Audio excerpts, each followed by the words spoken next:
오늘 이 시간 우리에게 주신 이 로마서 8장 28절 말씀은 로마서의 말씀의 전체적인 내용 가운데 8장이 가장 중요한 핵심이라면 그 8장 가운데에서도 28절 말씀은 더 핵심인 말씀으로 이해되어지고 또 성도들이 요절처럼 외우고 있는 그런 말씀이기도 합니다. 그래서 이 말씀이 바른 고백으로 나아가는 그러한 시간 되어지기를 결단하는 이 시간 되었으면 좋겠고요. 그래서 말씀의 제목을 바른 고백으로 나아가기라는 제목의 말씀으로 말씀을 증거합니다. 삶 속에서 우리는 시련을 당하기도 하고 역경을 당하기도 하고 곤란을 당하기도 합니다. 그럴 때 우리는 그 모든 것들 속에서 이기고 나가고자 하는 그런 갈망이 있지요. 또 이기기도 하고요. 이긴 자의 모습으로 살기도 하지요. 그런데 사도 바울은 이 말씀을 통해서 더 깊은 확신 속으로 분명히 하나님의 사람들에게는 합력하여 선을 이룬다는 이 놀라운 은혜의 말씀을 주셨다는 사실입니다. 우리는 여기에 의문의 여지가 없습니다. 사도 바울은 하나님께서 통치하시는 이 섭리에 대해서 조금 더 흔들리지 않는 분명한 확신을 가지고 살았습니다. 바울은 하나님께서 모든 것을 최선으로 바꾸신다는 것을 믿었습니다. 우리 성도들은 어떻습니까? 분명히 바울처럼 고백하십니까? 인생의 모든 사건들이 하나님에 의해서 계획되어지고 또는 하나님께서 허락하신다는 사실이 내게 믿어지고 확신이 있었기 때문에 사도 바울은 결코 불평할 수가 없었습니다. 이 말씀은 범사에 감사라는 이 말씀과 같이 연결되어진 부분이라 그 말입니다. 모든 것이 합력하여 선을 이룬다는 이 말씀이 진실로 고백되어지게 되면, 바른 고백으로 나아가게 되면 범사에 감사라는 이 말씀은 그 다음 자동적으로 저절로 나오게 돼 있다 그 말씀입니다. 세상 사람들은 실현시킬 수 없는 어떠한 이상 내지는 실천을 가능하게 하는 요소들을 세상 사람들은 여러 방면에서 찾으려고 합니다. 그러나 바울은 여러 방면에서 찾는 것이 아니라 딱 한 곳에서 찾았습니다. 바로 그것이 어디입니까? 나를 지으신 하나님, 나를 섭리하신 하나님, 그 하나님께로부터 답을 찾은 것이지요. 그래서 이렇게 표현해 봅니다. 바울은 한숨을 찬미로 바꾸었습니다. 세상 살다 보면 한숨 나올 만한 일들이 얼마나 많은가요? 한숨뿐입니까? 땅이 꺼져라고 억장이 무너진 듯한 그런 상황도 우리의 삶 속에 벌어지지요. 그때 진정한 믿음의 성도들이라면, 정말로 합력하여 선을 이루신 하나님을 믿는 성도들이라면 그것이 찬미로 바꾸어야 합니다. 아니, 참으로 바뀌어야 합니다. 그렇습니다. 사도 바울은 이런 계획이 실패한 듯 보일 때도 있었고, 때로는 모진 채찍에 맞을 때도 있었고, 감옥에 갇혀 있을 때조차도 사도 바울은 자기와 함께했던 믿음의 사람들과 함께 찬미할 수 있었습니다. 이는 자신이 하나님을 사랑하고 있고 또 하나님의 뜻대로 부르심을 받았다는 것을 아는 한 현실의 형편이 좋고 나쁜 것이 별로 중요하지 않았습니다.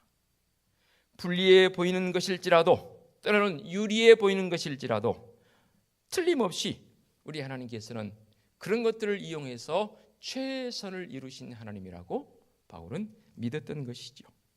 중요한 것은 우리가 이 바울의 기쁨에 찬 확신을 나도 가지고 있냐 그 말입니다. 바울은 그냥 주님의 사도이니까 그럴 수 있지라고 그렇게 치부해버린다면 오늘 말씀을 증거할 이유도 없는 것이고 말씀을 들을 이유는 더더욱 없는 것이지요. 그렇습니다. 참을 수 없는 슬픔이나 불행한 일을 당하게 되었을 때 모든 것이 합력하여 선을 이룬다는 이 말씀, 단지 빈말이 아니라 내 삶 속에서 현실적으로 바르게 고백되어지는 성도들의 모습이 있어야 한다 그 말씀입니다. 진짜로 그렇게 하실 수 있겠습니까? 모든 것이 합력하여 선을 이룸이 정말 현실로 기꺼이 그것을 받아들일 수 있냐 그 말입니다. 전후 문맥을 우리가 말씀을 살펴야만 그 말씀을 제대로 이해할 수 있다고 그랬지 않습니까? 그리고 각 단어마다 주어지는 그 의미적 요소를 분석을 해봤을 때 이 말씀은 놀라움이 있습니다. 성경에서 이 구절만큼, 로마서 8장 28절 이 구절만큼 비극과 시련과 실망 속에서 안정과 평안을 주는 놀라운 말씀도 드물 것입니다. 핵심이 되는 말씀인 모든 것이 합력하여 선을 이루느니라 라는 이 말씀 딱 그 문장 한마디만 띄워놓고는 사실 이 말씀이 쉽지 않아요. 한번 물어보겠습니다. 모든 사람에게 모든 것이 합력하여 선을 이루는 이 말씀이 맞는 것인가? 어떻게 생각하세요? 정말로 수도 없이 우리가 많이 외웠고 또 인용되어지고 사용되어진 이 성경 구절 말씀이지만 모든 것이 합력하여 선을 이룬다는 이 말씀이 모두에게 적용되어지냐 그 말입니다. 대답은 아니옵니다. 왜냐하면 이 한 구절 딱 그 부분만, 모든 것이 합력하여 선을 이룬다는 말씀 그 한 구절만 딱 떼어서 말한다면 맞아요. 그런데 오늘 이 로마서 8장 28절 말씀은 반드시 전제 조건이 있습니다. 그 전제 조건이 뭡니까? 말씀 볼까요? 우리가 알거니와 하나님을 사랑하는 자. 전제 조건이 하나님을 사랑하는 자입니다. 곧 하나님을 사랑하는 자, 즉 그 삶이 뭐냐면 그의 뜻대로 부르심을 입은 자들에게는. 거듭 묻겠습니다. 오늘 이 예배 자리에 나온 것이 과연 내 뜻입니까? 하나님의 뜻이라고 생각되십니까? 죄송합니다. 내 뜻이라면 이 예배가 탐탁지 않아요. 들어오자마자 별로 시원하지도 않고 등등 살아온 삶의 여건을 적용했을 때 이 예배가 별로 그닥 그것은 내 뜻대로 온 사람들의 예배인 거예요. 그러니까 예배가 말 그대로 예배가 아닌 거죠. 다른 생각만 나는 거예요. 그런데 정말로 하나님의 뜻대로 부름받은 자의 모습으로 이 자리에 왔다면 감히 어떻게 하나님 앞에 예배하는데 다른 생각을 해요. 그럴 수 없는 것이죠. 그렇습니다. 하나님을 사랑하는 자, 그리고 그의 뜻대로 부르심을 입은 자들의 특징이 뭐냐면 하나님과의 올바른 관계 형성이 되어 있습니다. 영문을 그대로 표현하겠습니다. 릴레이션십입니다. 관계성입니다. 하나님과의 관계는 예수 그리스도를 통한 관계 회복입니다. 보십시오. 하나님의 기쁨에 동참하는 자들은 반드시 하나님과 관계가 바르게 형성되어야 합니다. 그렇습니다. 사랑은 앞일을 알 수 없을 때조차도 신뢰하는 것이 사랑이지요. 그래서 하나님은 사랑이십니다. 사랑이신 그 하나님, 내가 그 하나님을 사랑합니다. 하나님을 사랑하는 자라고 표현했지 않습니까? 그 하나님을 사랑하는 자로서의 관계성, 이게 관계가 형성이 되어지지 않으면 모든 것이 합력하여 선을 이룬다는 이 말은 관계가 없는 말이 되어버립니다. 그래서 하나님을 사랑하는 자라는 이 전제 조건이 형성되어야 모든 것이 합력하여 선을 이룬다라는 그 고백이 내 것으로 받아들이게 되는 것이지요. 좋습니다. 릴레이션십 하나, 두 번째는 뭐냐면 하나님을 사랑하는 자는 하나님과의 협력 관계여야 합니다. 이렇게 반문해 볼 수 있지요. 우리가 하나님과 협력한다고 그래서 하나님께서 얼마나 도움을 받으시겠나, 그런 관점의 협력을 말하는 게 아니고, 바울은 하나님의 영원한 뜻을 따라서 부르심을 받은 사람이라면 하나님께로부터 내가 너를 사람 낚는 어부가 되게 하리라 직접적으로 제자들을 부르심처럼 그 부름처럼 더 확신성이 있는 그런 부름은 없겠지요. 그러나 제자들을 부르심처럼 그런 확신적인 부름은 아닐지 몰라도 성령 하나님이 내 속에 들어오셔서 너는 내 것이라, 너는 내 아들이라 딸이라 분명히 불러주시고 확신을 가지고 주님 앞에 나온 사람이라면 자기 계획을 하나님의 계획에 굴복시키는 사람이어야 합니다. 우리는 내 계획을 하나님의 계획보다 더 앞세워서 내 계획을 이루기 위해서 하나님의 계획을 끌어들이는 경우들도 있다 그 말입니다. 이건 아니라는 거죠. 그렇습니다. 하나님의 온전하신 뜻이 참으로 바울의 이 고집스러운 그런 자기의 생각에 의해서 방해받는 것이라면 이것은 아니라는 거죠. 아니, 바울은 다메섹 도상에서 예수 그리스도를 만나고부터는 자기 계획은 하나도 없었어요.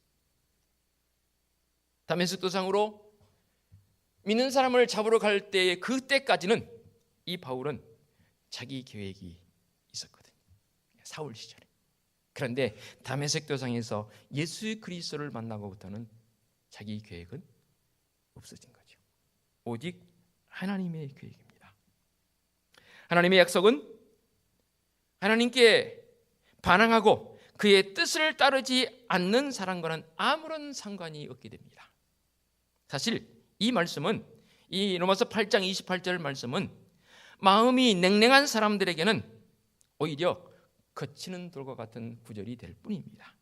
그러나 하나님을 향한 사랑으로 마음이 뜨거운 사람들에게는 위로를 받습니다. 하나님을 사랑하는 그 열정이 있는 믿음의 성도들의 마음속에 이 말씀이 들려질 때 그 말씀이 얼마나 힘이 되는지 모릅니다. 이 구절이 위로의 말씀으로 다가옵니다. 바울이 말하고 있는 그 범주 안으로 들어가는 게 뭘 말합니까? 다시 복습합니다. 하나님을 사랑하는 자여야 합니다. 그리고 그의 뜻대로 부르심을 입은 자인데 그 믿음의 사람들은 하나님과의 릴레이션십, 관계를 바르게 합니다. 또 하나님과의 협력 관계, 파트너십입니다. 분명히 바르게 해야 합니다. 우리에게는 살아가면서 의문점이 많이 생길 것입니다. 비극이 내게 유익한 것인가? 건강하지 못한 것이 내게 유익한 것인가? 때로는 짝을 먼저 잃어버리고 상실감 중에서 짝을 먼저 잃음이 가장 큰 상실감이라고 말하는데 왜 이런 것들이 내게 주어지는가? 왜 하나님께서는 나에게 이런 것들을 허락하시는가? 더러는 어떤 사람들은 그러더라고요. 죽을 때 부부가 한꺼번에 같은 시간에 죽으면 좋겠다. 우리 어르신들 그런 표현 씁니다. 그런데 그렇게 한꺼번에 같이 육신의 장막이 벗어지는 그 일을 경험한 사람이 과연 이 지구상에 몇이나 될까요? 사도 바울 시대의 역경에 대한 여러 가지 받아들이는 자세적 요소가 있었다고 합니다. 지금도 그러지요. 이런 역경이 주어질 때 어떤 사람은 비관주의로 일삼습니다. 내일이면 죽을 텐데 내가 이까짓 거 그냥 먹고 마시고 그냥 단순성을 가지고 그냥 살자. 비관합니다. 아무런 소망을 가지지 않습니다. 때로는 어떤 사람은 냉소주의입니다. 아주 입술을 삐죽거리면서 하나님이 살아계셔? 살아계신 하나님이라면 그럴 리가 없어? 라고 냉소하는 사람이 있는가 하면 또 어떤 사람은 좀 믿음이 있긴 합니다. 그래서 금욕합니다. 일량 물고 마음을 굳건히 해서 견뎌내는 거죠. 사실 이 범죄에 제일 많이 들어갑니다. 또 어떤 사람들은 믿음의 모습을 가지고 신실하신 하나님을 바라보며 마음의 평정을 잃지 않습니다. 누구처럼요? 욥처럼. 그래서 이런 기도를 드립니다. 주님, 나를 주님의 뜻대로 다루시옵소서. 내가 주님과 함께 있습니다. 나는 주님의 것입니다. 주님께서 유익하다고 생각하시기만 한다면 어떤 것도 겁내지 않겠습니다. 나를 주님께서 원하시는 곳으로 이끌어 주옵소서. 내게 주님께서 원하시는 옷을 입혀 주옵소서. 내가 내 맛대로, 내 취향대로, 내 감각대로 옷을 입는 것이 아니라 주님께서 원하시는 옷을 입혀 주옵소서. 그렇습니다. 바울은 오늘 말씀을 통해서 우리 성도들의 바른 자세를 말씀하고 있습니다. 반항이나 무관심 또는 체념으로 받아들일 것이 아니고 나에게 좋은 것으로 보이거나 불리하게 보이는 것이나 모든 것이 합력하여 최고의 선을 이루신다는 것을 알고 어떤 역경일지라도 슬픔일지라도 그것을 기쁨으로 받아들일 수 있는 성도들. 그래서 하나님의 계획은 우리에게 늘 선한 것으로 다가올 뿐입니다. 모든 것이 합력하여 선을 이루리라는 이 말씀 속에서 선의 개념을 좀 바르게 할 필요성이 있습니다. 여러분 생각하시기에 무엇이 과연 선입니까? 멀리 앞을 내다보시는 사랑의 하나님께서 약속하신 선은 우리가 보기에 항상 좋고 받아들일 만한 것은 아니라는 사실입니다. 하나님의 섭리는 때로 참으로 아주 혹독하게 다가올 때도 있다 그 말입니다. 하나님께서 약속하신 선은 현재적이기보다는 영적인 것이 더 많고 때로 우리가 그 의미를 깨닫기도 전에 지나가 버리는 경우도 있더라고요. 깨달으면 감사한데. 조금 전에 말씀드린 것처럼 욥을 한번 생각해 보십시다. 우리는 욥기를 그냥 단성을 가지고 말씀을 한꺼번에 읽으면 길어야 1시간 안에 욥의 일생을 다 읽지만 욥이 과연 그 짧은 시간 안에 그 모진 역경을 이겨나갔습니까? 아니잖아요. 하나님의 기이한 그 섭리하심을 욥이 더 확신을 가졌을 때에 얼마나 많은 시간이 지났나요? 욥은 이 모든 것들을 우연이나 사탄의 탓으로 돌리지 않았습니다. 왜요?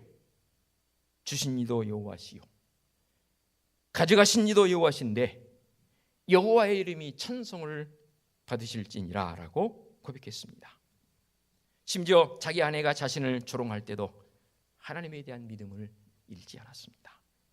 우리가 하나님께 복을 받았은즉 재앙도 받지 아니하겠느냐. 그의 신앙의 자세는 후의 사건들에 의해서 충분히 입증되지 않습니까? 하나님께서는 악을 결코 용납치 않으시고 사탄의 악한 행위조차도 합력하여 어쩔 때는 욥처럼 허락하셔서 선을 이루어 가신다는 사실입니다.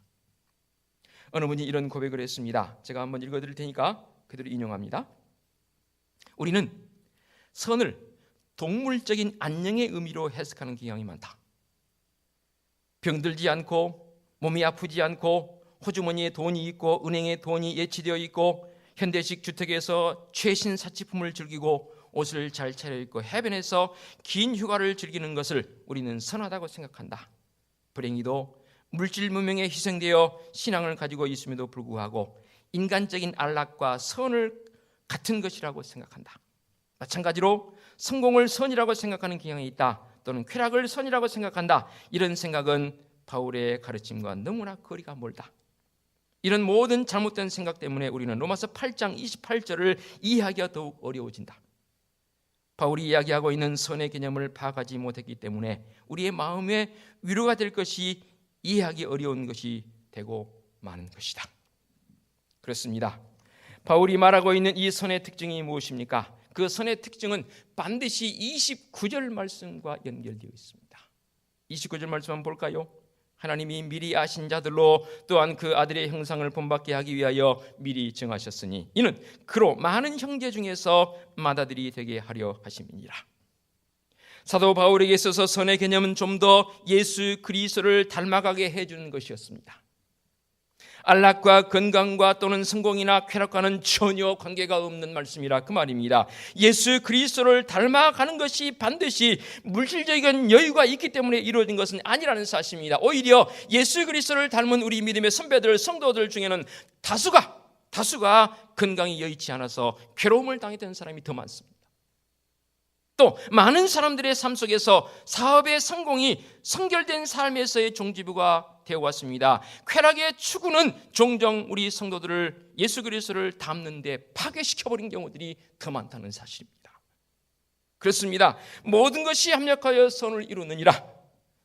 하나님을 사랑하는 사람들, 하나님께서 삶 가운데 몹시 마음 아프고 달갑지 않은 일들 속에서조차 정말로 하나님의 역사하심을 인정하고 하나님의 그 활동하심 속에 나를 초대해 주심에 대한 부분에 대해서 분명히 인지하고 나가는 성도들, 그렇게 살아갈 때에 말 그대로 재앙이 복으로 변하는 것이고 비극은 승리로 변화가 될 줄로 믿습니다. 그렇습니다. 우리 하나님께서 하고 계신 모든 일들을 분명하게 고백되어지는 성도들 되어주시기 바랍니다. 때로는 우리의 삶 속에서 하나님께서 아무것도 하시지 않는 것처럼 느껴지고 보일 때도 있습니다. 정말로 이것은 참혹한 비극이라고 생각할 때도 있다 그 말입니다. 그러나 하나님은 아무것도 하시지 않으신다고 내게 보여질 때, 그렇게 느껴질 때 가장 많이 활동하고 계신다는 사실입니다. 하나님의 활동은 전혀 보이지 아니하지만 그럼에도 불구하고 가장 효과적이라 그 말입니다. 우리 하나님의 보이지 않는 통제, 그 통제 아래서 여러분 별들이 예정된 기회들을 돌고 있습니다. 태양은 한계의 수위를 넘지 않습니다. 태양이 한계의 수위를 조금만 넘어버리면 어떻게 됩니까? 이 지구는 다 죽어버립니다. 우리는 결코 하나님께서 활동하고 계시지 않은 것처럼 보이는 것을 참지 못해서 경거멍덩한 우리의 모습이 아니었으면 좋겠습니다. 저도 사람입니다. 우리 모두 사람입니다. 감정도 있고요, 느낌도 있습니다. 그러나 너무나 그 감정의 느낌에 충실하시면 안 됩니다. 하나님의 어루만지심, 하나님의 역사하심, 하나님의 이끄심, 하나님의 운행하심에 바르게 반응해야 합니다. 그렇습니다. 날마다 만나는 일들, 그 일들이 여러분 즐거운 일만 있나요? 슬픈 일도 있어요. 기쁜 일만 있나요? 가슴 아픈 일도 있어요. 그렇지만 우리를 빚어서 만드신 우리 하나님께서 이 모든 환경을 우리에게 주셨는데 우리에게 해를 입히기 위해서 하나님께서 환경을 주셨겠냐 그 말입니다. 어쩌면 제대로 못 깨달으니까 더 우리에게, 우리가 느끼기에 힘든 환경을 주신 건 아닌가. 그것을 깨닫기만 한다면, 바르게 내가 하나님 앞에 인지만 하고 나간다면 과연 그것이 내게 어려운 환경으로만 느껴지겠는가? 우리 하나님께서 우리에게 주신 모든 환경들, 저는 이렇게 표현하고 있습니다. 우리의 영혼을 좀 더 부드럽게 하시고자 우리에게 주시는 도구들인 것이지요. 사람이 내 마음을 아프게 만듭니까? 환경이 나를 힘들게 만듭니까? 최소한 하나님을 사랑하는 자, 그 뜻대로 부르심을 받은 자들이라면 그것을 통해서 내 영혼이 하나님 앞에 더 부드럽게 나가기 위한 도구로 사용되었다라고 고백하는 성도, 그가 바로 오늘 말씀의 제목처럼 바른 고백으로 나가는 성도이지 않을까요? 그렇습니다. 우리 하나님은 잔인한 일을 하시기에는 너무나 친절하시고 실수하시기에는 너무나 지혜로우신 분이 바로 우리 하나님입니다. 우리가 상상할 수 있는 어떤 환경도 하나님의 계획과 우리의 최상의 선을 위해 그 이상 적절할 수는 없는 것 아니겠습니까? 모든 것이 협력하여 선을 이루느니라. 말씀을 맺으면서 이렇게 우리 성도들에게 도전적으로 제안해 봅니다. 올바르게 받아들일 때 모든 것들은 우리 하나님께서 이루시는 선이라는 사실, 한 4가지 정도 제안 드릴 테니까 깊이 한번 묵상해 보시기 바랍니다. 가장 먼저, 내게 육체의 고통을 주신 것은, 나의 연약함을 알게 되는 것은 나 자신의 연약함을 느끼게 하기 위한 것이라고 분명히 고백했으면 좋겠습니다. 상황 속에서 주어지는 처참함 때로는 당황함이 있지 않습니까? 왜 그런 상황이 내게 주어질까요? 내가 지혜가 부족한 사람임을 깨닫기 위해서 주신 환경이라는 것 인지했으면 좋겠고요. 때로는 경제적 어려움을 내게 주십니까? 왜 경제적 어려움을 주실까요? 나의 자원이 얼마나 제한되어 있는가를 깨닫게 하기 위해서. 마지막으로 때로는 삶 속에서 실수와 실패가 주어지게 됩니다. 왜 이런 실수하게 되고 실패가 주어지게 되나요? 나의 이 알량한 자부심을 겸손하게 만들기 위해서입니다. 이런 모든 것이 선이라는 단어 안에 포함되어 있다는 사실을 잊지 마시고 정말로 말씀의 제목 다시 한번 생각하면서 바른 고백으로 우리 하나님께 나아가는 성도들 되었으면 좋겠습니다. 마지막 한번 따라하고 기도하고 마치겠습니다. 로마서 8장 28절 말씀 가운데서 가장 중요한 말씀, 모든 것이 합력하여 선을 이루느니라. 같이 따라하겠습니다. 시작. 선의 개념을 바르게 했으면 좋겠습니다. 기도하겠습니다.